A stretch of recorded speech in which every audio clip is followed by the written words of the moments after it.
Hey everyone, thanks again for watching Dirtbike Hacks.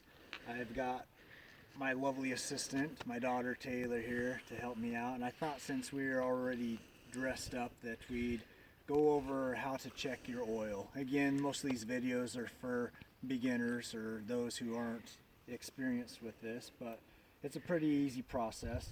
So this is Taylor's bike that she rides. This is a 2006 Suzuki DRZ 125L, and it's a perfect little bike for beginners and even intermediate riders, anywhere from the age of 10 to 12ish up to a full size grown man. I'd say 200 pounds is probably max. If you're over 200 pounds, you're probably going to be pushing it on the suspension on this, but just an awesome all-around little dirt bike for beginners or even intermediate. It's a single cylinder, 4-stroke, does great on gas, very reliable, and it's been a fun little bike so far. This particular model, being an L, comes with a front disc brake, so that's kind of an added bonus. But anyway, checking your oil, it's a good idea to do that before every ride. You just don't know if you might have developed a leak, or if your engine might be starting to burn through the rings or something else, and it might be using oil a little quicker than you're aware of.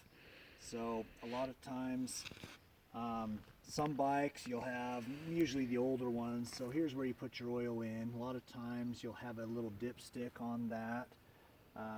Sometimes you have nothing to go off of other than an overflow screw that will be somewhere on your case. That's kind of a pain because you have to unscrew that, and as long as you see oil flowing out of that, then it's considered topped off and you're okay. Luckily, Suzuki here thought ahead, and a lot of bikes nowadays will have this, but it's a pretty cool little sight glass right down here on the bottom of the engine that makes it really simple. You really have no excuse for not checking your oil before each ride. It's just about the easiest, most simple form of insurance you can get.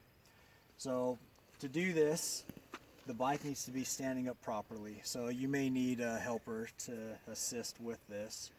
But so one person is going to stand the bike up as perfectly straight and level and vertical as you can, and the other person is just going to squat down and take a look at the sight glass. And if you can see here, there's a couple index marks here right beside the sight glass. The bottom one has an L for low, the top one has an F for full, 2 lines. And what you want to see is when you level your bike out, you want to see that oil line. I like to have mine right up to the full mark, okay? But as long as it's between the low mark and the full mark, you should be fine. Obviously, you don't want your oil mark on the low mark or below the low mark. Okay, if you do, you'll need to add a little bit more oil. And the same goes for if it's too full. You don't want too much oil in it. Okay, that's not great for your engine either.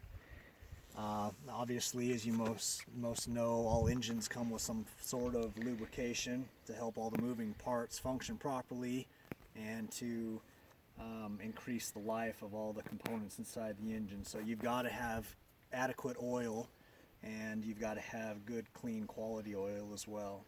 So let's go ahead and check this and see where we're at.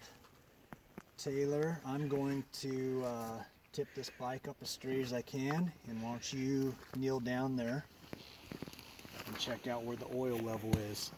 So you might be able to see the oil fluctuate as I raise this bike up to level, and we're about level there. It's exactly at a little higher than the full line. Just a little higher? Okay. So we might have just a touch too much oil in there.